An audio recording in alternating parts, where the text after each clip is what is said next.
But you realize my mom used to have a Catholic nun, Sister Roberta, who felt the baby was Petersen. And then growing up in the hood, and especially in Western Province, it was rare for people to call you Petersen. They would call you Peter. And you find that you're about 5 or 7 Peters in one neighborhood. Yeah, so it's quite very common. So you start running away from it. So my grade 7 has Petersen Mukubesa Mundia. And when I came to grade 9, that's when I decided, let me get rid of it. I just used Mukubesa Mundia, probably because I was running away from the Peter name. But funny enough is that wherever I go, even if I introduce myself as Mukubesa Mundia, somehow somebody will know, ni Peter, you know. And when I started to sing now, I was trying to look for a name. I'm like, how about just using the name that has always clung on me? I ran away from it, but it still comes. So I'm Petersen Mukubesa Mundia. Petersen Zagaze. She gave you where did she get the name from? The lady who... I think she came from the Scandinavians. It's a Scandinavian name. Yeah. Ericsson, Petersen, son of Peter, yeah. It's like Peterson, yeah. Oh, so that's the logic right there. Yet your father wasn't Van Peter. Okay. Yeah. Or son of... Or the way the Arabs would do Ibn or Bin. De Maria. Yeah. Nice, man. And... You know, we're discussing you with the boys earlier today. We're like, you know, Petersen is one artist who, whenever there was social injustice or things like that, he'd be one of the first people to put it creatively in music.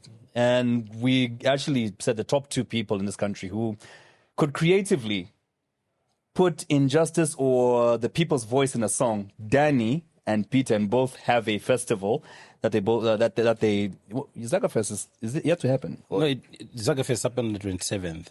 Of September? Yeah, September. Yeah. So that already happened? Yeah. Okay, cool. Regardless, we're not hearing much from you nowadays, you know, talking about what's happening in society. Does this mean like Zambia is a perfect country now? There's nothing more to sing about in terms of what's happening? Contrarily, really, I'm praying to have a Zambia or leadership that is able to tolerate hearing views and people talk about. I think this comes and goes. I think during Kaunda's time, we just heard of Piket Shala talking, where would they go, what would they do, and everything like that. It's a song. During President Chiluba, I think it was less, it was few, it was quite hard to voice out. But I think we were lucky to have people like Mwanawasa, Rupia Banda, and Sata. Wait, during FTJ, why was it hard though? I don't know, because I remember there was Tomato Balunda, and then that song. Yeah. Ended up being, I don't know really, but I heard stories like it was banned from radio and everything like that. But I don't know how true that is. But I think it wasn't as friendly to the political atmosphere or environment and terrain wasn't as friendly as possible for people to just voice out freely. But I think I started my career in an era where I think the regime and the people that were in power then were not really moved about what society plays, because society will always voice out and speak. So, and we'll have leaders that will just listen. I sang Buffy with Pilato during my Kosata when people felt like it was crazy and it was very hard and scary for you to do something like that because Sata was like viewed as the King Cobra. Yeah. But I think nothing happened. We were free and we were okay, and you understand? It wasn't as scary or as unsafe as it seemed later on. During Mwanawasa, I did Anyandule and a lot of other songs. It was okay during Rupia Band and there's 7. But things changed after 2014 coming up. I think the terrain hasn't been easy. You can see from afar. I sat at home, watched how many times Pilato went into police cells or had to run away from the country. And you can read when the terrain is okay. But I believe one day again, there will be a friendly environment for people to voice out. But wait, how are you somebody who's so outspoken and then at the same time you're afraid of getting locked up like it's not being afraid of being locked up. I think what you call outspoken is debatable. What you consider outspoken is probably maybe the power that is just letting it happen. If the power doesn't let it happen, there's no one who's going to be outspoken. So people might brand me outspoken, but I was just in a safe environment and safe space. You'll see that the time that I was doing Anyandule, I was touring the country with corporate entities like Celtel, Zain, CLZ, doing adverts and everything like that, having jobs from Ministry of Education, touring the country, educating people on certain things that the Ministry of Education was pushing about. And there's no at any point where I felt like, oh, maybe you're taking a quotation. The late Elson is finally here. Somebody's actually telling me, stop calling him the late. the guy is late. What should I call him? Yeah. Yes, anyway. There was never a time that you would walk into a corridor, maybe for a parastatal company or a corporate entity, and you felt like a villain or the so-called politically exposed. You were just an artist. They will appreciate you for many other songs and other productions that you've done. But after 2014...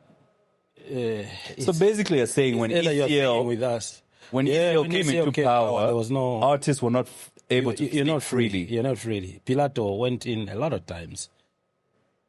Yeah, but was it the president or the cadres who made it unfavorable? Everything, you know how it works with the system. What the head likes is what will prevail. Yeah, if the head likes watching soccer, so you see a lot of you in corporate entities pushing money into football. Like, we would see that even in local football. When somebody is not so concerned in local football, we can see now that the football is not even, we couldn't even clinch a deal to show on matches like always. Yeah, I mean, the president could have made one phone call and the game. Because if he likes it, yeah, even the corporate or the company itself will be able to say, this really massages the person who's there if we go that way. But why do you think that was the state between 2014 and 2021? To date. Oh, to date. Yeah. Even in, I think even in the UPND era, you can't. These ones can't stand any. They've never tested that. Yeah, but what you can read it from. How many? Sorry, we are getting to the other side. But you can see it from how many political parties have had rallies from the time they came into power. Wait, you mean to tell me the UPND quashes any rally that any position? But how have you seen any? Well, I don't know, but no. But when you sit down, maybe the opposition just are not in the mood for rallies right now. How many? Yeah, but I think almost a lot of opposition have got. They'll tell you a list of how many requests have been thrown away because there's no proper manpower to. Yeah, but I've even tried to speak out, or just speaking from a distance with fear and saying, look, the UPN is not allowing this.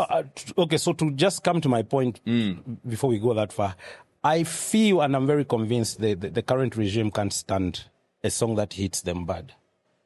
They can't process that. They can't take criticism? They can't process it, really. It has never happened, and you can feel it. It would really rub them wrongly. They can't. You see, like for example, when we did Woofy with Pilato, that's one song that hit in. It came out around 10 hours. By 14 hours, it was playing on almost every radio station. I played that song. Yeah, I interviewed you. Yeah, that song came out, yeah, I remember. Yeah, but there's nothing. The same weekend, I was having a show in Livingston at East Point. Pilato, the same weekend, was having a show at CBU, and there were rumors, no, and we were talking on the phone. Comrade, I was laughing, and he's laughing as he's going for his show. And nothing happened. The only thing that really came to show that, yes, they've heard about the song, is just the former president, then Guy Scott, going on TV, movie TV, and just saying, this young man, Pilato, and his friend, they are talking of Wapilo Kapanga Road. They can't see the Link Zambia campaign. It's not just talking about what they've done. And I think that's a smart way to make somebody research more before they even sing a song. But where you sing a song and one night, when it is raining the whole night, there's a group of cadres singing political songs on your gate and telling you to come out. That happened to you? Yeah. Tell us that story. What, UPND cadres?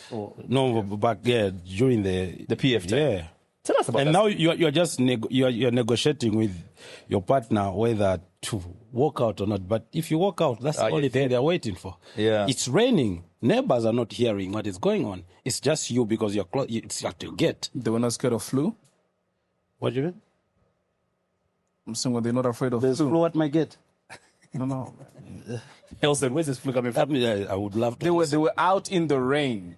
waiting for. Do you know what happens when you're out in the rain? I don't get a flu when I'm You soaked. catch flu. No. Flu is a virus, right? You catch flu in Yes, the it rain. is. So once you have it, you have it for life. So the moment you get soaked, you catch a flu again. Okay, see, now we're digressing. I'll tell you how you get. Once you have the Okay. virus in you, what triggers it are different things. Anyway, as you were. I don't know what to Tell us a story of I don't know how what- they ended up at your gate. Why? No, you don't know, but you just hear people singing, and you know they're calling out your name, and you know it's not friendly anymore. And that was around How were they calling your the name? time I did Nifola 4-pin.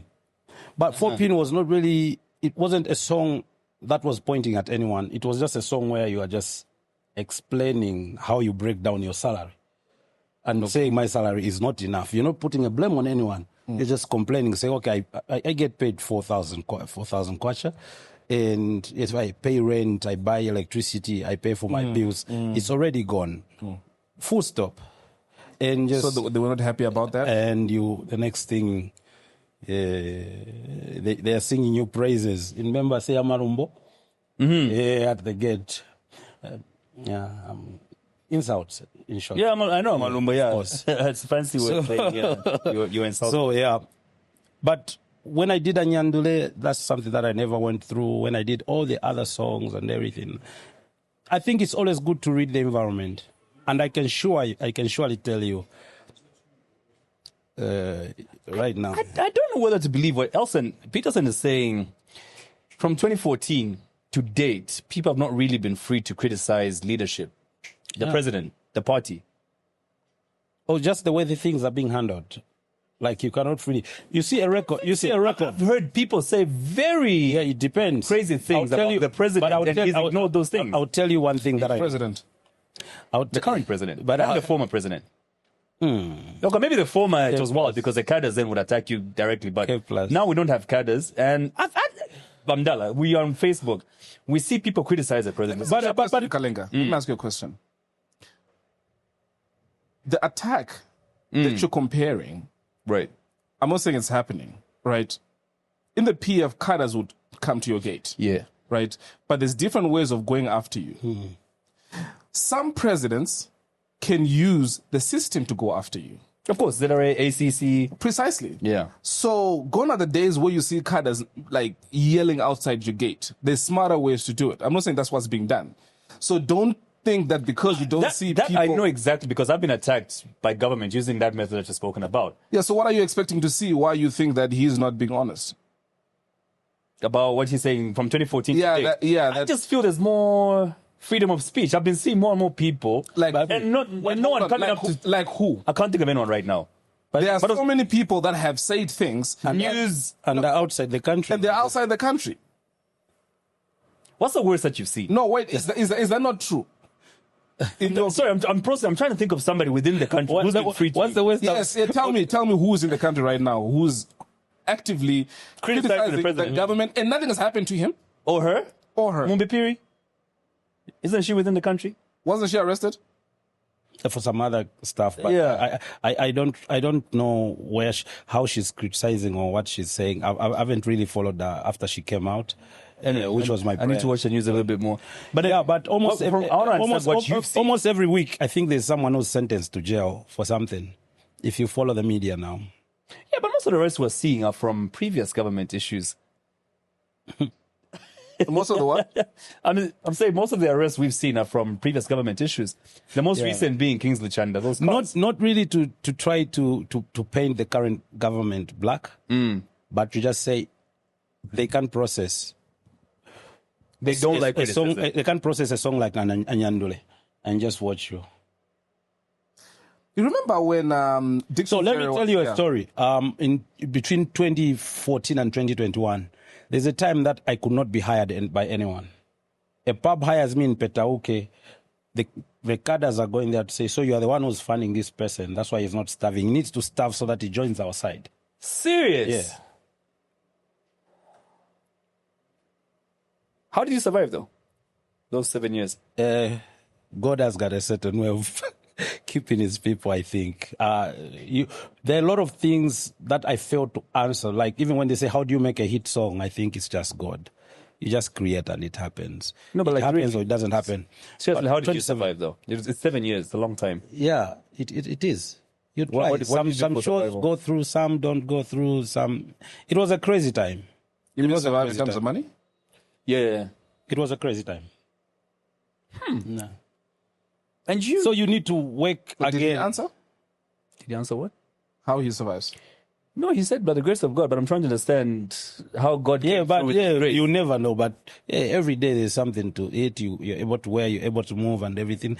A few shows will go through, some wouldn't go through. But you save it. I've tried to fly between 2021 and 2014 and 2021. There was a time I was trying to fly for a show in Cape Town. I had a show in Cape Town, and I check in at the airport with my partner. And we check in, we go to the, you know where your bag goes and everything like that. You pass immigration and you go to, you remember the previous airport, like the old one, where you reach even the gate where you're now boarding the plane.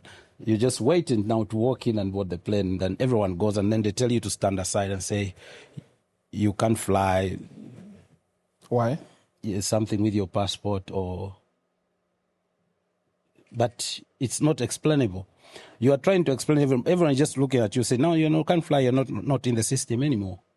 So I go back to the Air Namibia, which was flying us out. They said, we can fly you if you can get yourself to any nearest Air Namibia outside Zambia. So we drove, that was around 18. We had to find ways of getting ourselves to Zimbabwe, Livingstone, Zimbabwe border, for us to cross into Zimbabwe and fly from Victoria And did you do that? Airport. Yes, I did that. And did you fly out? Yeah, I flew. I went to Windhoek now to connect. Hold on, Petersen. Yeah. The reason why you couldn't fly was an issue with your passport. Yeah. But the same passport allowed you to cross the border. So in at Lusaka International Airport, then it's KK. Is it? Then it was Lusaka International Airport. Yes. I was told I couldn't fly because there was a problem with my passport and as well as on my partner's passport too. Because I asked, okay, if there's a problem with my passport, why can't she fly? Then they say it also got a few months. How many months? She's got about more than 6 months. When we went back to Air Namibia to ask why we were given the tickets and everything and even checked in at the check-in counter, we went through immigration and we were given the stamps and we went through up to the gate where the plane is there and you're able to walk to it. Why are we not going? And they're like, the Air Namibia like we can't really explain, but we can tell you that if you find yourself at any airport outside Where there's Air Zambia, Namibia. closer, So- where there's Air Namibia, we'll get you. So So the people can we get ourselves to Victoria Airport then? Said, yes, if you can get yourself there. So put us on a flight for tomorrow, 17 hours. Between now, 18 hours, and tomorrow we'll get ourselves there. And we went in the morning, crossed the border into Zimbabwe and flew to Cape Town. And now came back and entered the country from now the same airport that couldn't fly us out. Wait, so the people that denied you exit, were these Air Namibia officials, were these... Airport officials, I think. Okay. So what do you think the real reason was? I think it's the topic that we're talking about. Yeah. When was this? That was before 2021 elections. 2020. Oh, so you think it was That was after COVID-19, I you think. think it was the PF government? Yeah. Yeah. But did you manage to make it for the show? Yes, I did. Let me tell you something. So I hear your name a whole bunch of times. And there's one thing that I keep hearing over and over again is that you put on one hell of a performance. Anybody who's ever mentioned your name has been that live you put on performances, yeah. insane performance. I haven't listened to your music. Until now, I didn't know what you look like. I actually thought I would see a colored person Okay, because of the name. because of the name. Okay. So I would like to come to your next performance or concert, but every single time people mention electrical performance, your name pops up. Especially when he's wearing military fatigue. Expect war on that stage, bro. Is it? I tell you. What, do you have strippers on the stage? No, it's just me. Funny enough, my music is not really for the West. It's for the mind. Right. So I don't entertain. For the waist. No, yeah. Oh, West. The waste. The waste. Waste. Yeah. Waste. Okay. Yeah, it's for the mind. But either way, still find when I play with your mind, you jump up. When is your next performance? Saturday. Where? Bojangles. Bojangles. Yeah. I'm there. by KK Moore. Yeah. Well, now Long Acres More, right? Yeah. Which other Bojangles do you know, sir? The one in Kit. Could be Ndola. Ndola, I'm there next weekend. Bojangles again. Yeah. Your performances, man. Yeah. But you know, funny, of all the songs that you've done, my favorite song, Musia Toping. What is that? I talked about ARVs, right? Okay. Yeah. It's what now? I talked about ARVs, yeah. I'll explain it to you. I explain it to him, please. So, I've wasted a lot of time, for a long period of time, Not taking care of creating music that people don't want to. You believe it's going to change people's life, but there's no funding that goes into that. You see, like Musia Toping is one great song that by the time it came out, and I was pushing for maybe for a lot of organizations that advocate for ARVs or for HIV and AIDS to come on board, but thank you very much. It is thrown away. But you sing a song like Munyaule, Yeah. and you get your dues. You sing a Stoga, you sing Laveko, you sing anything that is just quite a little bit naughty and happy out there. You get your money. But when you sit down and try to create music, that really is going to save. That speaks sense. Yeah. So Musia Toping is just say, let the person take the ORVs, the medication. So Atopinge was, at the time that I did the song, was the word that was being used to stigmatize on people that's supposed to be on ARVs, like Atopinga, like it's self and top up, like Atopinga more, like he has to top up for him to be alive. So I'm like, let me use the same word to create something positive. So the time that I did the song, there was a lot of stigma with people, and people were not really free to walk to a hospital and be on medication, check their status, see their CD4 count, and get on a program of how they should be taking the medication. So I did the song Musia Toping, and it changed a lot of things. I remember one time in Solwezi, I met a couple that just came to me and told her, you know that you saved our lives, because after that, I think we sat down, we looked at ourselves, and we're like, let's just be open about this. Let's just take care of ourselves. He says, I'm HIV positive. My wife is. We are telling you this because you saved us. Now we are okay. We are taking our stuff and everything like that. You saved lives. Yeah. That's incredible. Yeah, and it's like a lot of time you meet such people that tell you the story because it moved them. That's Musia Toping. But you know why I really like that song? The time you recorded that song with Ben Blazer. Right? Yeah. The time you were recording that song, I was on the other end of the studio. Remember, it was a little. Oh yes. The time you did that album, I used to come to Ben Blaze to Yes, of course, I remember. Yeah. So I remember finding Ben playing around with the intro because what I did with that, for me, I wanted a dance song like a reggaeton. Yeah. So I went to Danger Zone, made the rough one in the night, and then I took it to Ben in the morning. Right. Ben listened to it. He's like, no, this song needs to have soul and feeling, so I'm gonna change it. Then he worked on that. Then I had to re-sing it to what he had created. What he had created. God. Yeah. So I think I found it. Have you ever noticed that every guest that we have, Kalenga. I knew you were going to say this. Have you noticed? Every single one. Oh, wow. There's some history. There's some history. No, because he's been in the industry for quite a long time. I'm not saying he's lying. Even the president, this one. Yeah. Some history. The president was flying in economy, he was in first class, and he asked the president to say, can you come take my seat? This just joking. Think of anyone. Actually, including your partner. He might have some history. You've been married 11 years with her. Yeah, but I wouldn't want to have that conversation. Yeah, no, we'll come back to it. K Plus has been in the industry for quite a long time. First, I remember him as a new DJ who's come on and is trying to connect himself to everybody. And to a point where if he plays your song, then you're making it. At first, it's just this guy who wants to connect with every artist. Like you go to the Copper Belt for a show, and he will come around and introduce himself.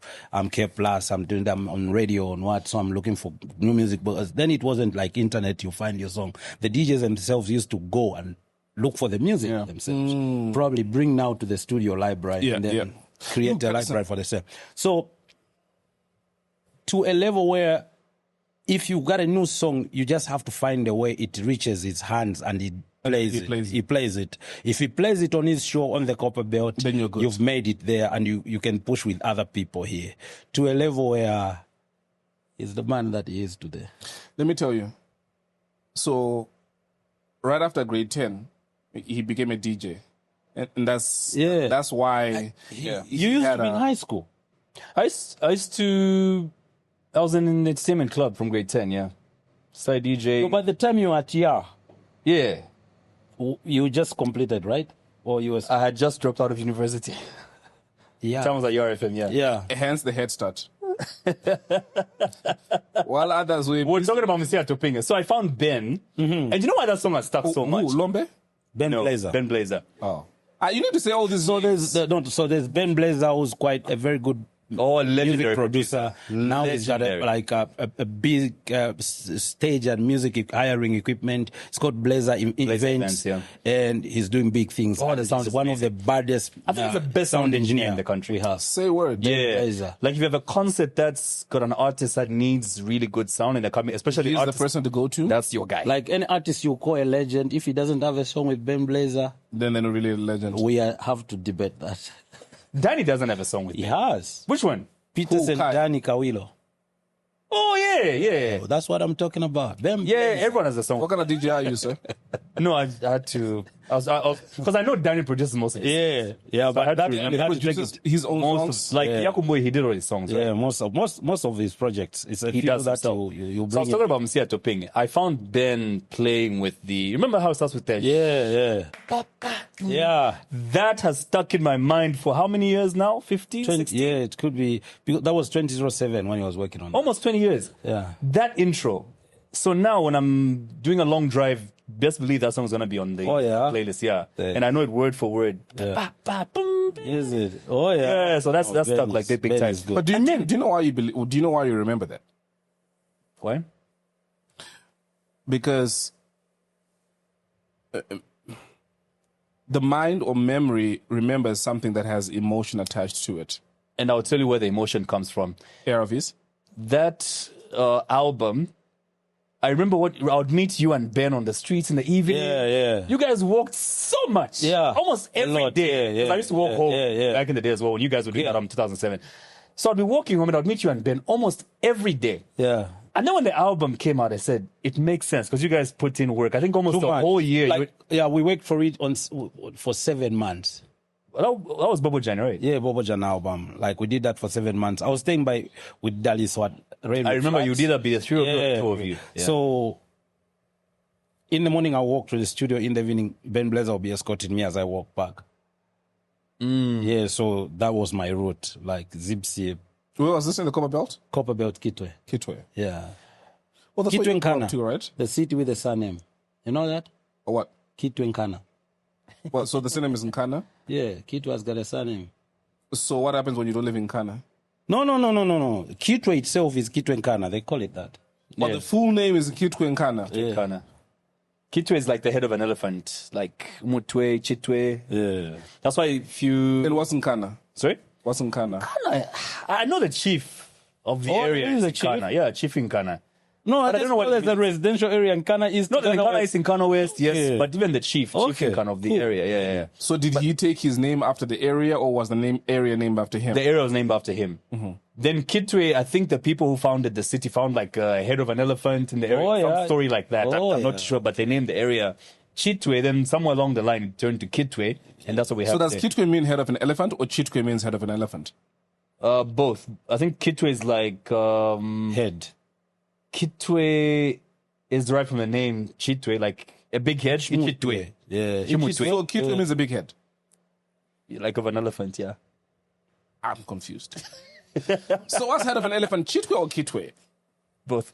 I don't believe you. You know what? I could be lying. We should have asked Christopher. Yes, you are. We should have asked Christopher when he was here, the mayor, the former mayor. Oh, yeah, he might Christopher understand it, yeah. Yeah. He would explain it better because he was mayor. But I can tell you that if a song makes it in Kitwe, it makes it the whole country. Why is that?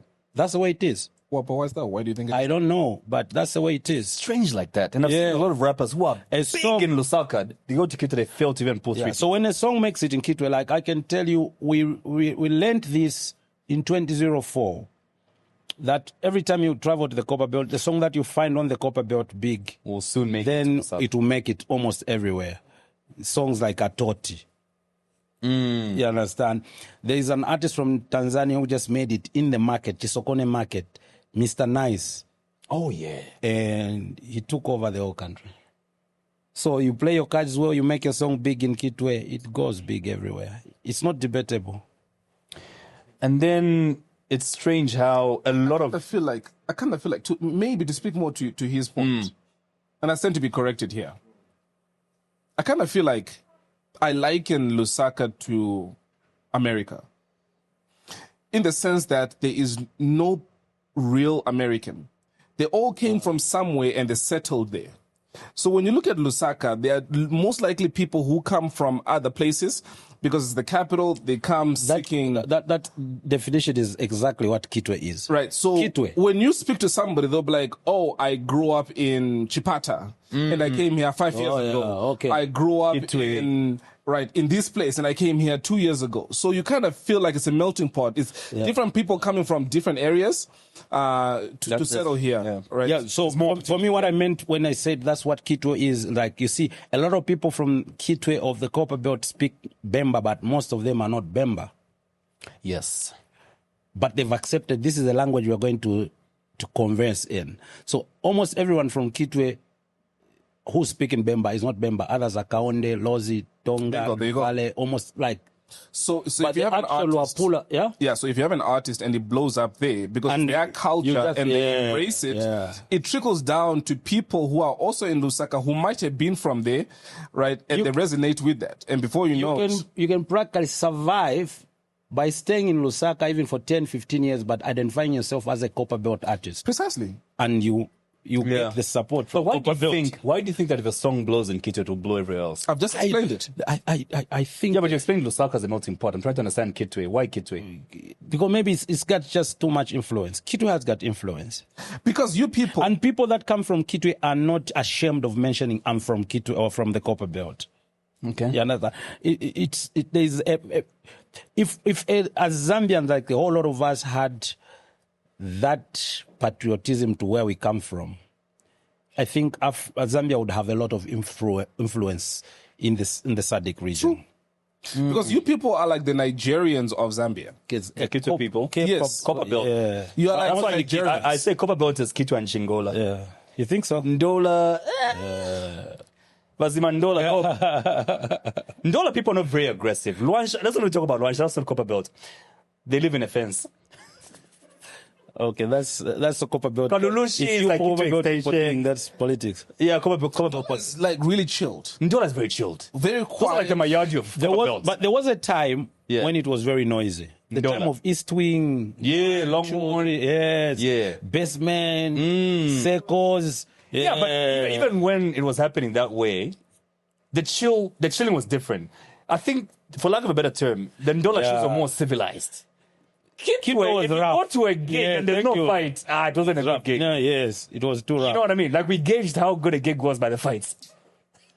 Yeah, but Kitwe before 2010 was too rough. It was wild. Yeah, We judged the gig like... I once saw a guy just doing circles at the traffic light with his car. Ooh, and everyone is cheering in town center. Yeah. And I'm looking, I'm like, yeah, welcome to the... We had guys who would park very expensive cars in the middle of town center, and they'll send someone to go to the nearest bar and buy all the alcohol in that bar. And Jerbos would never drink alcohol. Yeah. They would buy all that alcohol to come and wash their cars with the alcohol. Like, Rituals.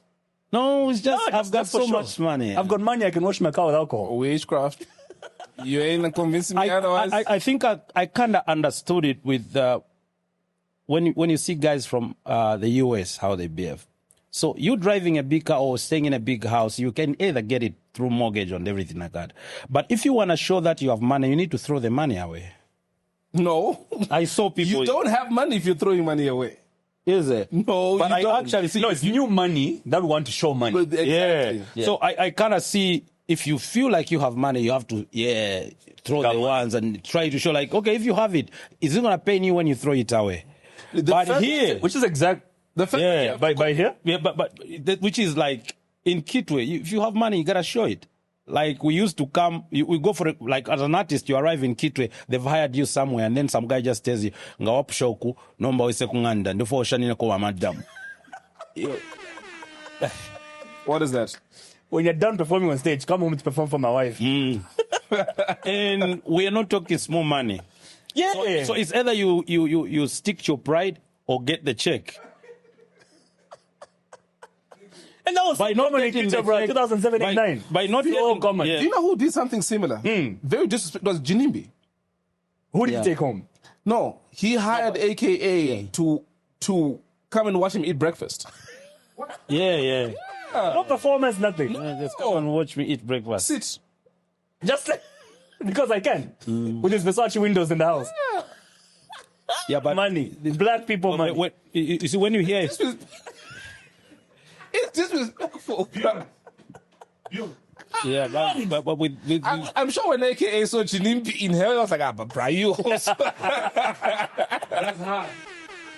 but you see, with Zim millionaires, when you hear a millionaire, it's actually Zimbabwe money. It belongs to a person who's a Zimbabwean and has that money.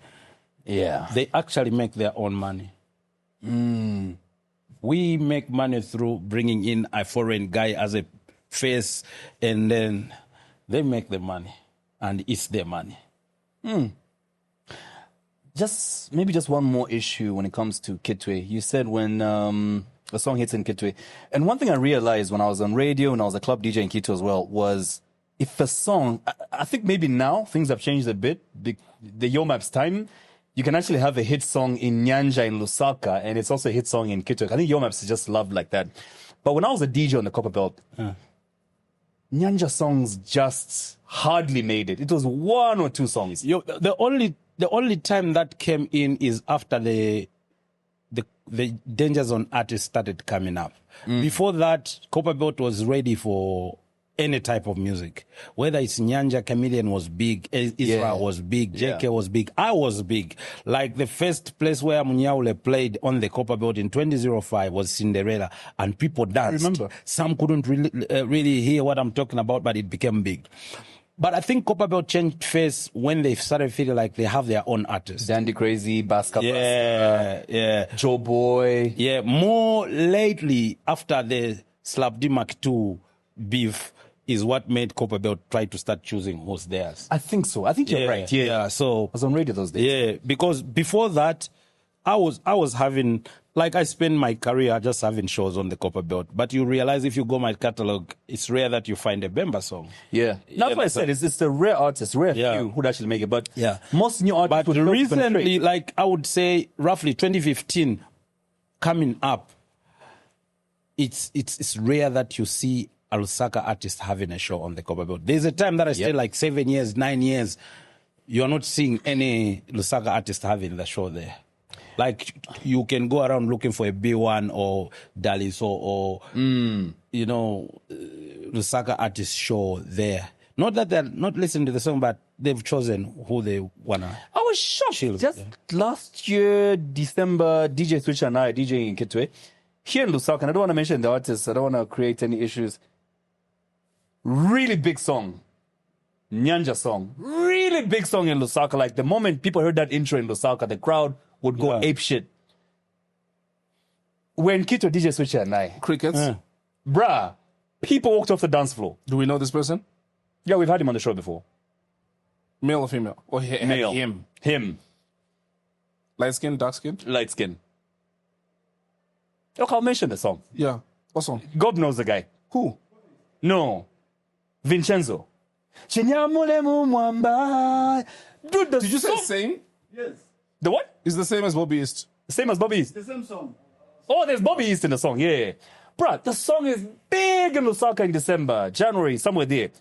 I play the song, people walk to the dance floor. And I'm asking the guy I was standing next to, I was like, dude, What did we do? happening? What did I do? He says, bruh, that's not happening in Quito right now.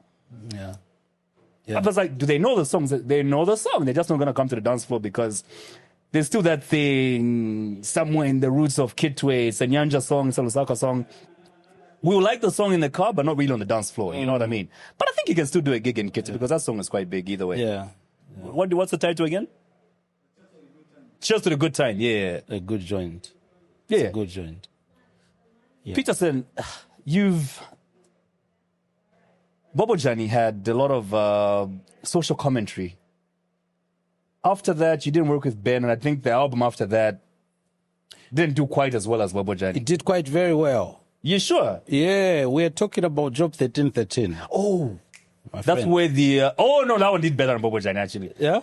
I remember because that's where there was Makwebo. Right. Yes. No, that one was good. That was... Tolafuaka, that's where there's Oxygen. Did you... Oxygen Do you know... Yeah. Now that I think about it, you spoke about songs that actually have an impact on people. And Musia Topinge, those couples came to you and whatever. I think we saw a lot less trade in church after that song. I hear so. So after I left Ben Blazer, I worked on a compilation called Stoga Compilation. Right. Stoga was done by Jerry D. This is one song that made me sit at Bush House in London at BBC explaining the song. For me... Oh, before they moved. Yeah? Before they moved from Bush House. Yeah. I sat there because of a song. I'm looking at... I sat in those rooms and explaining myself, but in my head I'm telling myself, I'm here not as anything but just because I sang that song. And you start appreciating your art more. To say... It brought me here. A song that I did in Chilenge, in a cabin studio.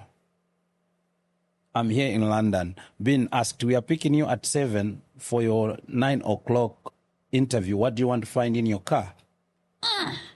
Levels, baby. You understand? Yeah, you're waking up to, we have a Maybach, we have a what, we have a, which car do you want? You definitely have to give an answer. What do you want to find in the car? It's champagne or what? And everything like that stuff, what? So I'm like, because of one song, so I'm picked up in Penge, that's South London, drive about 45 minutes and then in my head I'm just thinking simple things that we just think we are doing because of what we feel can change our lives big time. So that was Stoga. Yeah. And then after the Stoga compilation, you remember in Stoga compilation, there were also songs that were produced by OC. Ulika Piri Piri. Ulika Piri Piri. Yeah. Magel So Fly with Mark 2. So there's all the Bobojan album really hit. That was and it has managed to overshadow a lot of things, and everybody thinks every song that I've done that is big was done by Ben Blazer. And your sentiments of saying after Ben Blazer things really... Well, so I always have to remind people to say, oh, it was after Ben Blazer when I did Stoga and Job got myself... And Job 1313, that is like now 4 years later. And after that, the songs that we're talking about, Infola 4-pin, Kalukovo, to the recent Bwana ni Muntunai. The only thing is that the hardest thing is for one person to create the same excitement in a population that has always been excited about him for the past 10 years. I think you can't keep people in the same zeal about you. Especially that every November, high schools offload new people who are going to be new talent and they're going to be chasing dreams in the society. And there's going to be a new face that people have to look at. So once you suck that in and appreciate it, you just try to start maintaining yourself to just be part of the conversation. Like what Elson was saying, to say every time they talk about your name, I hear about performance. So it's just a matter, I am not going to strive to say I have to be number one. There's a new boy who's recording right now. Maybe music will come out in the next 6 months. He has to hit. and become the topic. The moment you accept that, you successfully breathe and exist in the ecosystem of the music That's industry. wise. Very wise. Because if you break yourself to say, I want to be on your shirt, no matter how nice it is, whether you bought it in the most expensive shop, you wear it 3 times, 4 times, it's not going to be your favorite 5-7 months from now. You will have another favorite. That's how human beings are made. The only thing is just make sure that as they appreciate good music, let me be among the list of the people that have been appreciated. And I strive to do that. And since 2005, I'm still here and I'm on a podcast. I know a lot of other artists that came before me or came after me who can't even sit in this chair. That is just the gospel truth right there. Zaga, go get a mic.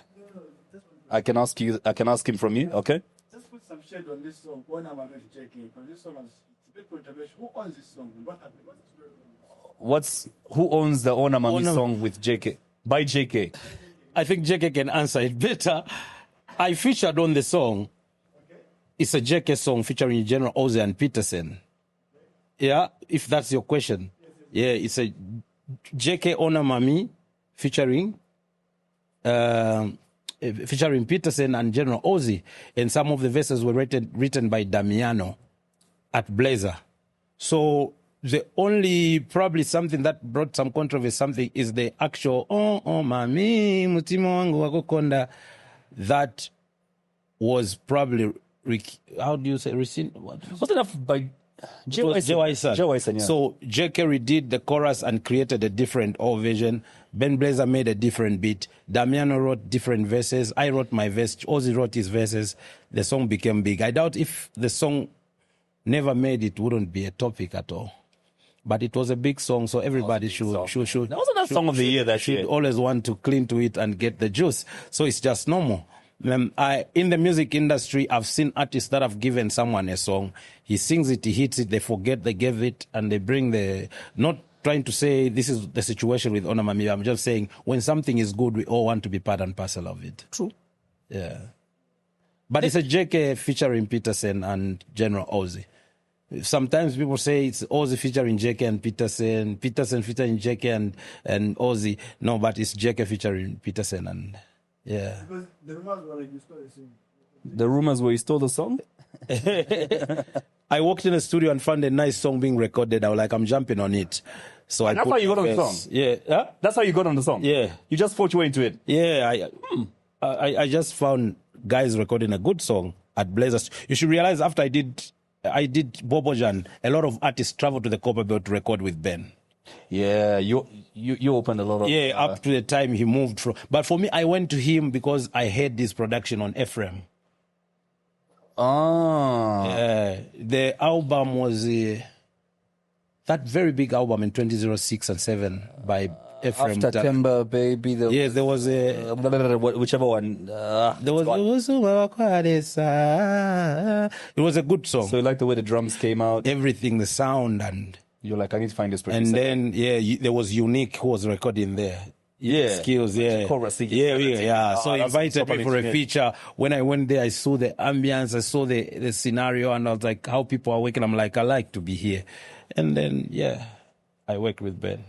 You had ZagaFest recently. Yeah. How did that go? It was our 4th, and it was quite better than our previous ones. And we're looking forward for the next one. What was your most favorite moment from the last one? The last one is that we were able to put up everything that we wanted to put up, the size of stage we wanted to put up, the kind of lighting we wanted, the venue that we wanted, the number of vendors we wanted, and the crowd that we were perceiving we got. So we kind of feel now that we can do what we want to plan, now let's move a step higher and see what we can do. You're the only 2 artists who actually just have their own festival, eh? ZagaFest, Danica Music Festival. There's also a new one by Moses Sakala that's going to happen on the 1st of November. It's called the Makewane Kalindra Music Festival. Oh. Yeah. Oh, dope. We're getting there. We are getting there. Yeah. I really wish I attended. Remember but back, there was a time when we used to perform with just one light and speakers behind, no stage. Where are you singing from? Just set up there. But we are here where we can produce an event. And if you were to sing a song, I mean, we've always believed in that I had faith in Petersen to speak for the masses. If you could do a song right now, what would it be about? I just did my album called Sokatoa. It came out on the 13th of September. So I was quite busy with the ZagaFest. This is when we're getting into promotion, which I've started on this show right now. Okay. It's called Sokatoa. So it's a good album. If I was to sing about a song, is what I've done now. Sokatoa is about life and lessons. And it's a very good, good project. You should stream it. No. My point is, you've always sang about things that are prevailing in society and whatever. Yeah. So what's happening now that it's probably going to be on Sokatoa? Or if it's not, what would you love to sing about? So in now, what's in Sokatoa, first and foremost, economy-wise, social-wise? Yeah. So Sokatoa, I'm talking about life is just nice when you're younger.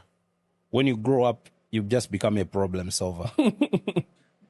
you everyday happenings. You calculate when you're bathing.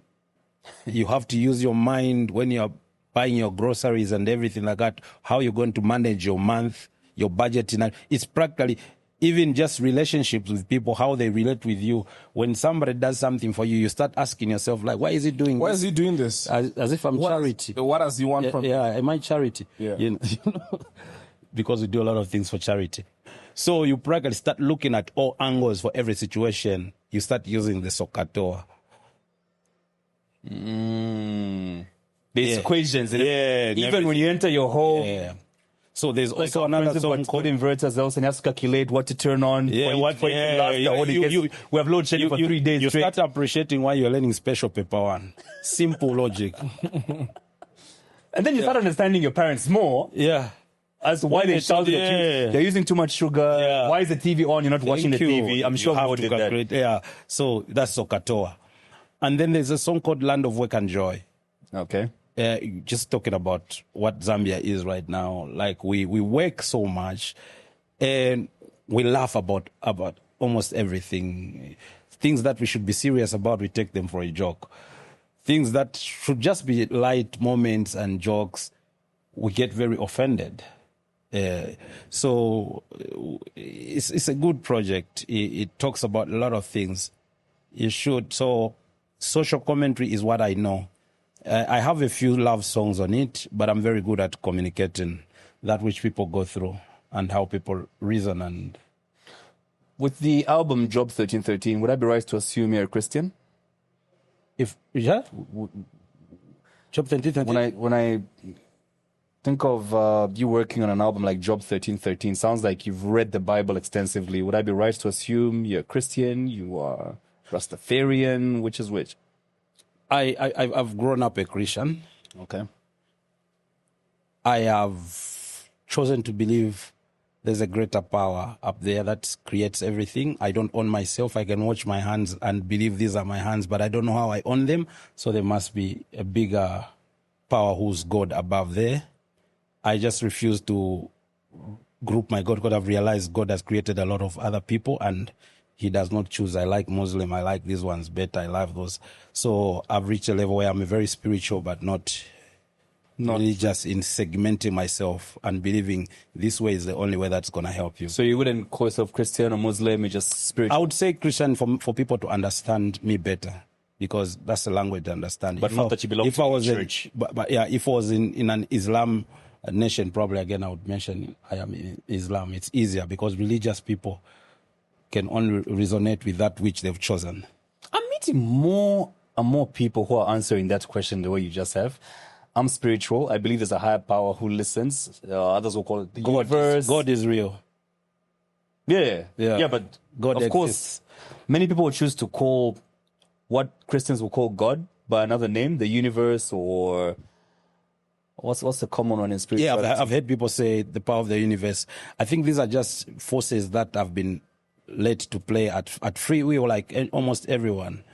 And you have to navigate yourself and bring what you can attract yourself and repel that you don't need. But at the end of the day, everything is at play because it was created by someone. Do you also believe that those who don't believe in God will go to hell and burn? I do not. I just believe there are always reparations for doing wrong. Okay. Yeah, The first word was correct. Repercussions. Okay. There are repercussions for doing Repercussions. for doing wrong. I think no one can go scot-free. What the punishment the higher power decides, I can't decide for him. I'm too small to fit But myself. what do you think about our shoes. ancestors? Because, I mean, a lot of Christian teachings will tell us that those who have sinned, those who do not believe in him will go to hell. But what about those who existed before Jesus, or those who the news got to recently, like the African setup? We only heard of Jesus about 100 years ago when the missionaries started coming here. Yeah. What's going to happen to our ancestors who never even heard of Jesus Christ? What's your opinion on that? I'm not really vested in that knowledge. I will leave those to the people that have power to. For me, I worry in putting myself in a right test and position that whatever happened, I don't find myself at the wrong side. So I try to do everything just. I brought up the issue of ancestors. Speaking of history, if we had a time machine that could take you back to any period, which period would you love to go and see? As Petersen, the person that you are right now, which period would you love to go back to? The time that we discovered agriculture, Why? because that's the birth of greed. Also, Because it's where we started realizing I need to own something, own fertile land. You should understand that at first we're just Marriage too. we're just collectors of fruits and hunters. And we realized we're following the rain pattern. So we live caves. We're nomads. We never had villages. But we realized later on that when we passed through some places where other human beings stayed, or where we stayed, and where they left seed, and the rain has come, the seed is blossoming. So we realized we don't really need to follow this fruit. We can practically find ourselves near a river and plant them. And so now we start creating settlements. But again, we realize there are certain places where even if we do this, it won't grow because the land is not fertile. So now we start looking for fertile land. That's a discovery of agriculture and greed to own land that is fertile. And war broke out and ownership comes in. I would love to have been part of that, so that I just witness the first guy to ever think I'm going to build a fence around my house in a protect what's mine. community. Yeah. Nelson, what period would you love to go back to see how things worked in that period? When the internet started. That's not too far back. Okay. Yeah. I don't know why I thought you'd love to go back to medieval times then. No. Why? No, Of course you're a times, computer but guy. man, listen, you'll die quick. If They were saber-toothed tigers that will take you out. diseases, there was no vaccine. Someone Many would die diseases, of a toothache. Exactly. A little infection in the tooth, yeah. Right. You don't know. True story, yes. bruh. Where? Toothaches would Penicillin take only came people through in the 1800s. Antibiotics only came in the 1800s, yeah. Yeah. So why the internet age, though? Because that was the birth of so many possibilities. And there were a couple of things that people would still fiddle with that they didn't understand. And if you go back with the knowledge that you know now, you basically would know what the internet would become. So it's one of those things that, yeah. I wanted to speak more to your point where you say this was the birth of greed. That is also around the time that the concept of marriage was birthed. Because when people lived as hunters and gatherers, and you never really owned much. Yeah. No You lived in a village, right? So it would get to a point where there's one woman, Mary, right? And there's 10 guys. And all 10 guys could literally have sex with whoever they wanted. So think of Mary, she's had sex with 10 guys, and Mary gets pregnant. Every single one of the guys that has had sex with that woman would need to participate in taking care of that child. Obviously, it also means that child has got a greater chance of making it to adulthood because it's got 10 fathers. But then what then happened around the time that you're talking about, where there was now agriculture, people began owning property, land, cattle, livestock is if one of those 10 guys had more cattle or land than everybody else, that person needed an heir for his wealth. When I die, I need to give my stuff to my child. Now, I don't know if that child Is my child. is my child. It could be mine or 9 of these guys. So in order for me to know that this child belongs to me, when I find a woman, I will tell her, you will not have sex with anybody else but me. That way I know when you get a child, that child belongs to me. That was never really about the woman, never knew about that, yeah. but the child. Yeah. Then that way when he now gets the child, he's got an heir for his wealth. And that's how marriage was then kind of like cultivated. Okay. Yeah. Property. Yeah, property, the birth of ownership to a lot of things. Interesting, man. I'd love to go back and see the start of agriculture. Oh, you know about this though? No, I know that story. Yeah. But Yeah, we've actually that's discussed the it. birth of it's that time around was feudalism. It's called feudalism because we were now being driven. It was about the leaders were now feudal lords that ended up being landlords, like they owned the land, and they give you a piece to farm for them, and at harvest you give them 60 bags, you get 40. You know what time I'd really love to go back to? And I think I brought this up on the podcast again, and I'm still trying to find answers from Reverend Walter. We've been discussing this quite a bit. From the time Jesus was 12 to the time he was 30, there's silence for 18 years. Mm-hmm. Where was he? Yeah, because when we come to, you see, when it comes to the writing of especially the New Testament, when we come to the writing of the New Testament, there was a lot of information that was omitted and a lot of information that was considered. So for reasons known by the people that were sitting, the only way you can understand every council that sat, like for example, the Council of Nicaea, is by understanding who was in attendance, and you could see the motive of what they were trying to do. The biggest debate that they had in the first council is how to define Jesus first and foremost. So Constantine and the Anglo-Saxons and the Romans, they would say he's a son of God. There's what is called the Arian controversy, where Arius was saying if he's a son of God, then there was a time he did not exist because the Father and the Son could not exist at the same time.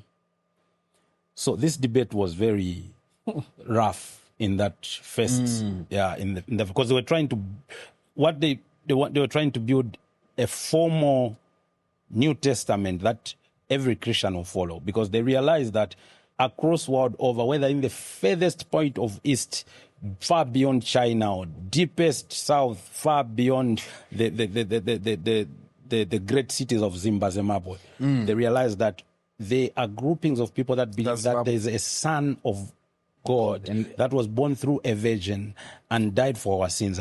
But the way they were practicing all these beliefs was not uniform.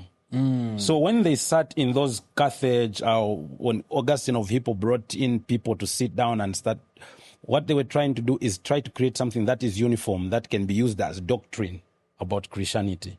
So now all the 14 councils, you realize that every council had a different face depending on who is attending and what he wants to achieve from the end of writing that book, or what they consider to put in the New Testament. So the first, the Nicaea was cancelled just because they couldn't agree with Arius on how to define Jesus as a son of God. So they had to postpone it and say, we are going to postpone it about 6 months later, then we'll call everyone. But they called back another meeting 3 months later, and they took it to Carthage. That's across the Mediterranean Sea. These other guys are coming from as far as Middle East, so they cannot travel also go that side in 3 months. So they know who's going to make it. The Anglo that will just cross over, Romans that will just cross over the Red Sea, or Constantine who's just here. It's called Turkey now, which was Constantinople, to cross over and go there. And then when they reached there, they created the book. They did the posters of Constantine stepping on Arius and said the Arius controversy has been squashed. So now we are going to say Jesus is a son of God because he's out of the element of God. full stop. And every believer follows it that way. And they go on. Another interesting topic is where there was a debate of, are human beings equal in the eyes of God? And other guys are like, yes, human beings are equal. And Constantine stands and say, you know me, from where I came from my city to here, even Augustine of Hippo to come to here, we were paddled by slaves, clothes are washed by slaves, we are fed by slaves, my bed is made by slaves, and I'll have to be taken back by slaves. If we all become equal here, how do you think I'm going to get back home? So we're going to put, Jesus says, slaves, be obedient to your masters as Jesus is to the church. Most of the stuff were created by other people just selling their desire. I've been reading interesting stuff, and one account actually talks about how Jesus was actually in India in those 18 years. Imagine that. And this guy says, let's do the math here. How old is the Bible? When you look at Matthew, Mark, Luke, But there's a time that he came to Africa, to Egypt, yeah, when he was 9. The biggest question is, at that time, the dynasty of the Egyptian, was it run by the people of color or black people like Tutankhamun, or it was now run by the people that we call Egyptians now? Who were the biggest population there? Was it the Nubians, these guys that dropped to Sudan and Somalia through being pushed by the Romans, or it was still the same people? So if it was the same people, why would they bring a light-skinned human being to hide him among dark black people?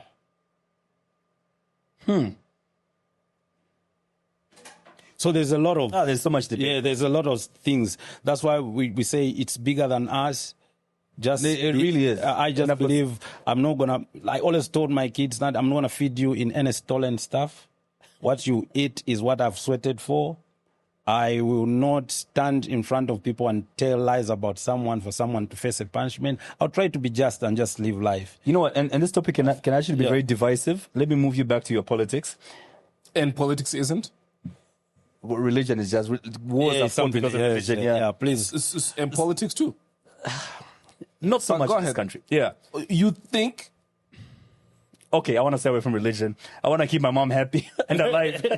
That's good. She doesn't like these topics when you start questioning the Bible, because the other question I'll always ask is the first books of the New Testament, Matthew, Mark, Luke, John. Matthew, Mark, Luke. Those guys never met Jesus. Yeah. And yet they write those books like they were with Jesus. You know what I mean? They want him in the spirit. Anyway, move on. I'm going to sound like an atheist, but actually I'm a Christian. But I just have questions. It's good, yeah. You stood... You did stand as MP and then mayor at point, right? Mayor at first, then MP at second. What happened to those? Oh, wait. Both in So I Lusaka, did right? for Mayor Lusaka in 2018. Against Mao Sampa. Yeah. Okay. And I stood on PAC, which is a political party for Antford Banda. So for me at that time, it was a matter of desire for service. I had all this stuff written up on what I would want to do for the city as a mayor, or, create all these drive-through vegetable bays. That's the way we have car washes. Now we make vegetable bays so that we don't have women selling bananas almost every corner. We have all segmented, looking at creating hydrants so that we don't have issues of fire brigade cars running out of water. You need all those things because maybe I was just fresh off the traveling around the world. So you've seen what works and you're like, let me try to push that and everything like that. So at that moment, what you're doing is desire. You are practically clean in your mind, innocently desiring to see something that is good happen, if it's able to happen, and if all the powers are vested in you at that level. But I learned the political lessons. You're not giving people chitenges and mealie meal? Not really far away from that. What was the lesson? Just the actual politics that people learn when they go into it. And I was like, I've done my first. I've learned what I've learned, mostly even now to campaign. I was thinking it's like campaigning like the way you push a song. You push to this one, you do what, and everybody takes it. But then you learn politics is something else. And then I tried for MP. Wait, you're still in a mayoral election. Why do you say yes, you didn't quite understand politics, but what was it about politics that you didn't quite understand? Like, First and foremost is that you needed to have structures. You see, even independent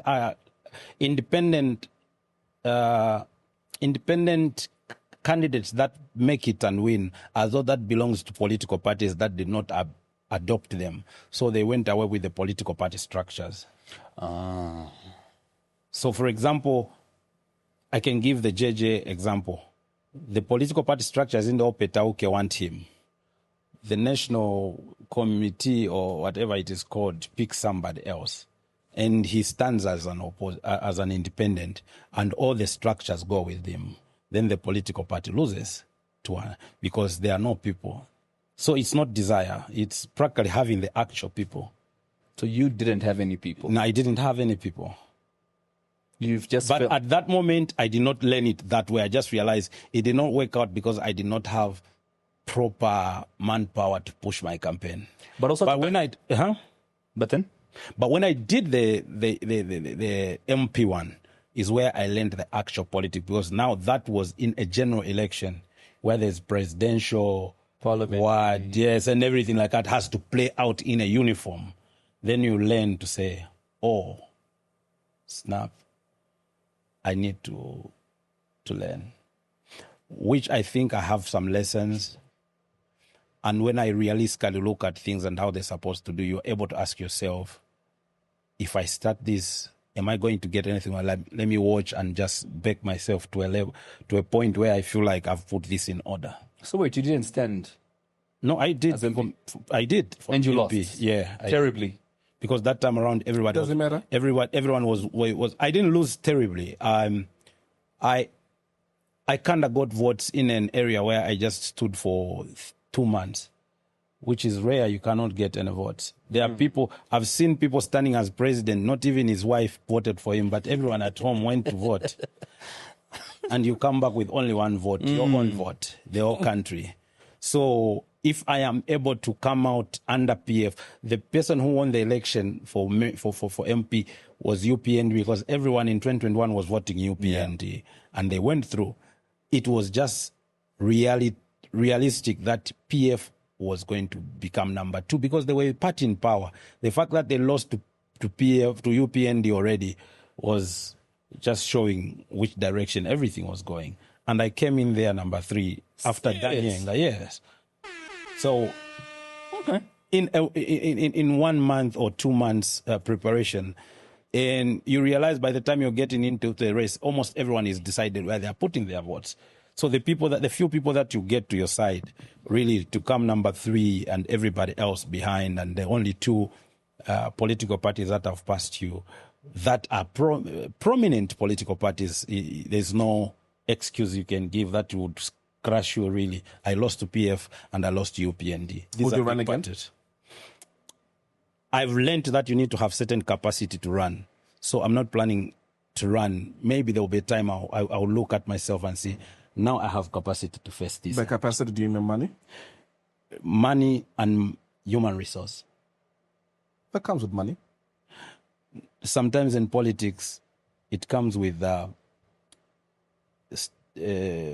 just working it well. There are a lot of people that have made it without money and won against people that have got money. Once you understand that, and how long you need to cultivate that relationship. Because winning an election is not at the campaign. Winning an election is owning the actual people even before the campaign. They are supposed to be in your structures. The person who's protecting your vote, you see, I can give like a polling station, like say, which school can you give me? A school that you see every day that you drive, when you're driving. A primary school, secondary school that you see every day as you're driving home and back. Woodlands B? Woodlands B, yeah. So Woodlands B has got 4 or 5 classes. Each class has got 4 or 5 classes that are going to be called they are like people are voting from there. Like polling, it's a polling station, but they're called polling what?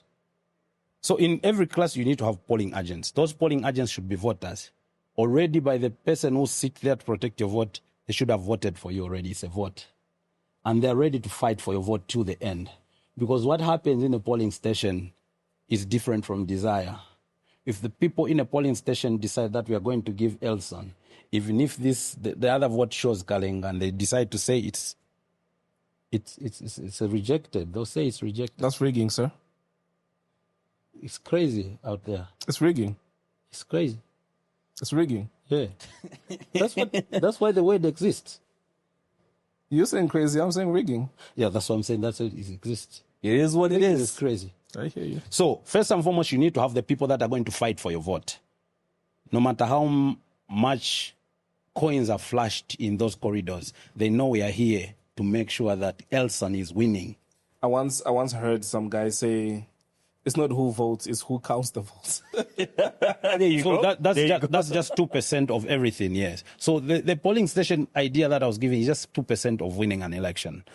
It comes also to neighborhood. Like when you stand in front of Woodlands B and you look at those houses, how many houses are you going to point, these are your people, they are voting for you because you know them? Talk about it. Yeah, so you need to practically have those people. So, for example, if I know Kalenga stays by this corner, I'm making him branch chairman, he's able to connect 3 neighbors. Out of those 3 neighbors, one of the neighbors can connect the other 4. We have a unity there already. So I have taken Woodlands B area already by name and voters card. There will be 3, 4, 5 people that are not going to be for my idea or vote for me. But at least if I'm able to get 7 homes out of 10 homes, that's a plus. Yeah. And these should be voters, not just people making noise. So almost every branch. So that's why you hear branch, section, what, all those things are just, they're calculated mathematics that is going to bring you. And you, yes, so of course, you have to also get that book from ECZ, that book with register. So you're actually looking at people and knowing who's voting from this area. Right. So it's not illusion of faces, it's actual people. Petersen, tell me something and tell me the truth. Yeah. The honest truth. Yes. Did a major part of you feel like you were going to win that election because you're already popular with your music? Did you think people will see the name Petersen on the ballot and just vote? Just call him by his name. I know who you're trying to think, who you're trying to say. Just say his name. I'm asking Petersen. I don't know what you're talking about. Okay. So the first time part of you felt that. The first time I ran as mayor, I was convinced I could win it. Because people had consumed your music and you thought they loved it. People understood my thought and what I stood for, and I think I was quite known. It wasn't hard for me to sell myself. I did not put in mind politics is another game. So naively, I believed I was going to win it. But I did quite very well, going with the belief that I had. That's why belief is very powerful in a lot of ways. But now the reality of what an election is comes in play. So that's why you hear that there is a politician who won 3, 4, 5 times in this constituency, but he's going to lose to one poor guy who just runs a stationery shop. Ideas. Because he has really connected himself to the voters themselves. He's never done anything out of this world that people can point up to say, no, Papa Marilo Paja is the one who bought the coffee and did what and said what when people, he fed what, when these kids could not go to school, he came here in this community and paid their parents to take. He never did all that. So there are a lot of dynamics. But I know of MPs that stayed in parliament for 20 years, like Honorable Peter Machungwa. I always clap for him. He just moved from where the constituency that was standing to come and stand in Kawata, and the ball game changed. And he lost out. And he lost.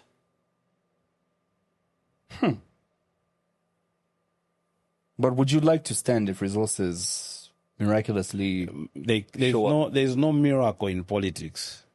Everything is realistic. But if you're talking about resources and you've given an example of that guy who owns a print shop, he doesn't quite have money, why haven't you been connecting with the people the past 5 years? After 2021, I think I got quite very busy with re-establishing myself in a lot of things. Okay. So I once had a conversation with Ben Blazer just after I stood for mayor. We're driving to Ndola, and he says, you know, now you need to find a way of navigating yourself to keep your funds in the music industry, because now you've dividing them. By choosing a side, either you become independent, it means that you've chosen not to be with the opposition or not to be with the ruling. And all these people have got followers that will take you as a rival now because you're not with them. So you're playing with your own fan base. You need to find ways of navigating through that and find yourself. And wise advice. Yes, but as arrogant as I was, I felt like I'd figured it out already, like I knew what I was doing. But I practically learned and saw exactly what it meant as time goes on. So I kind of know the reality. And to tell you that today I'm still able to organize a show and stand and I see people come, it means because there are certain steps that I had to learn and navigate and how to handle myself to actually have people still support me for the music that I make. It has disturbed the support and love that people have always given Petersen because it had diluted that. Just imagine a staunch PF guy who's always liked me, who's able to do anything, realize that I'm not even with this ideology. I don't support the party supports. And they just pull down and do 3-4 steps backwards. But that's my fun. I need to find a way of appreciating me for my music that I make. And also trying to find out that I do not step on his toes in politics, which is a very... Yeah, that's one tough... So you have to learn from people that... to navigate. To other people that have kind of survived that before or have an idea or have seen others try to navigate in that. It's quite a very sensitive. But we are getting there to a point where people are able to relate with me as an artist away. That's why when I do shows right now, there are songs like Anyandule and one. I don't bring the political stuff to the music, and this is a podcast so I can talk about everything generally. But if we were here to promote music, I think I wouldn't even talk all this stuff. But if we were here to talk politics, again, I wouldn't just talk music. But this is a general Petersen overview of things, so I'm able to... And thanks a lot for coming. Indulge, yeah. Nelson, anything else you want to... Okay. Petersen, thanks a lot for making time. I know you're a busy man. Very busy, man. And Am I? Yes, you are. I think you are. Although I called you at 16 hours yesterday and you were snoring, man. I was resting. You know, for the past 3 months, Yeah. I've been pushing that ZagaFest. So it just happened last weekend. And this week is the only time that I've had to rest. Of course. I mean, the money's in your account now. You can just rest. Yeah, so I was just resting. Yeah. So. But it was profitable, right? For a Please don't answer that. No, I'm getting there. For a festival, I think you start making money on your 7th or 10th one. That's why I was asking, because No, it is not. You're trying to set this man up. how? No. Yeah, I know it's gain, but yeah. Exactly. Yeah, so the thing is that the first time you do a festival, it's just your idea. No one buys in it. A few people will come to check if it's working or what.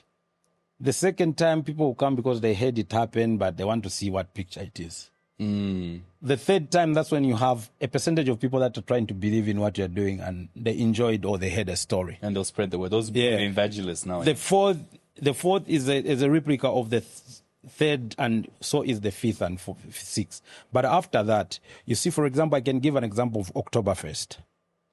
Oktoberfest, don't worry about advertising anymore because People just this show that is happening now was advertised already in 2015. Every year, Oktoberfest advertises the next and the other Oktoberfest to come. So all they have to do is announce the date and the lineup. people already know it's happening. And there are a lot of young people that were in high school, primary school, when it was starting, that heard stories about the festival. And now they are old enough to go there. So they are going there on the basis that this festival has always was advertised to them when they were 17, 18. Now they are 24 or 25. They cannot attend and have. So a festival really grows. We are 4 years into it.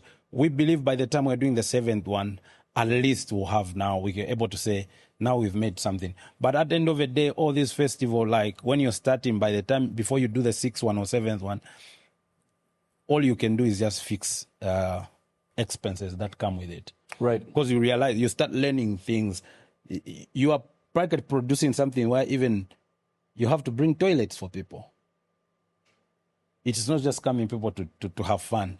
Stage where they're going to enter from, how their car park is. It's just an open field that you have to design into a venue. Yeah. And everything costs something. The stage has to look appealing. Every light is built. Every cable is built. Everything, like, it's all big production. It's not like a wedding where you make a wedding committee and family contribute and stuff. Yeah. I really don't like that though. Yeah. The wedding committee? You see, yeah, it's levels. You are able to afford and just invite people to come and eat. But the general public out there really want to survive from their uncle, their auntie, and everything like that. And to convince sponsors to come in is another debate. As you were already discussing, I'm a politically exposed person. So to convince people to come and support my stuff, they really have to understand what I'm trying to do. If it's not going to jeopardize them and everything. So it's been a fight. Even when people are sponsoring you, they're trying to tell you, okay, this and that and what, because they are not sure what you're trying to do with. Maybe you might turn it into, Yeah, so you have to actually gain people's trust and trying to show them that when I'm doing this, this is the picture I do. I don't bring in all this other stuff. But so far, so good. The first year, we had maybe 1 or 2 sponsors. Last year, 2, 3. This year, we had about 3, 4 guys that came in and really helped with a lot of stuff. We are looking forward where we're able to walk to brothers and they come through. We've approached them a lot of times, almost every show. That's easy. We have approached them a lot. Yeah, well, that's not too difficult. When is the next one? Okay. Exactly one. That sounds good. That sounds good because we've done that a lot of time. Now to hear somebody who's going to bring them, then that's good. We'll bring them. Yeah? Bring them. Oh, that's cool. Yeah. Next one is 26th of September, 2026. When you go there, just mention that Z podcast. They'll give you whatever you want. Oh, yeah? Just joking, man. They always watch this. Yeah, but we'll love to have this as well. Petersen, thanks a lot for coming through, man. Thank you very much for bringing me. You're one of the artists who we've seen like from day one. What was the first song that blew again? Like practically grow in your eyes. Because I remember when I was starting, I was just this young boy and dreadlocks at some point. Yes. I started with wet look, then I had Mikole, then I had dreads. Then I had a wave. What do you call that? Yeah. Now we have a table cut and we are comfortable in this skin. Thanks for coming through, man. Legendary stuff. Petersen, thanks for coming through. And remember to support the people that support us. Brothers Mocktails. Mr. Techno, you want to... Yeah, man. We have... I think we'll make the announcement next week. Is this the one I spoke about at the awards? Yeah, it is. I will be speaking at a school. Look at you. Uni or primary, secondary? University. Sweet. Cavendish. Nice. Yeah. So combining two, anyway, we'll give you more details as we go. I need to just consult with my village people if it's safe to announce. So once my village people say it is. You don't want a premature announcement. Goodbye. Till the next episode, remember to subscribe and remember to vote. Diamond TV Awards. What do they call them again? Diamond Personality of the Year Awards. I already, the link is in the comments right now. If we don't win, just the nomination in itself, we're grateful. Is already enough. I mean, winning will be dope, but even if you don't, life, the fact that you're recognized by being nominated is... In life, if you're able to see people that appreciate and recognize the efforts that you do, that's very big already. Yeah. That's very big to be just spoken in those corridors. Yeah. I mean, there's more podcasts Hey, speaking of podcasts, what has happened to Chezzy? Chairs and Chills. Yo, what's happened to Chairs and Chills? What's happened? She just... And we offered her free episodes to shoot from here. She just doesn't show up. She gave up on herself. No, call her. Let's find out what's happening. Till the next episode, have a lovely day.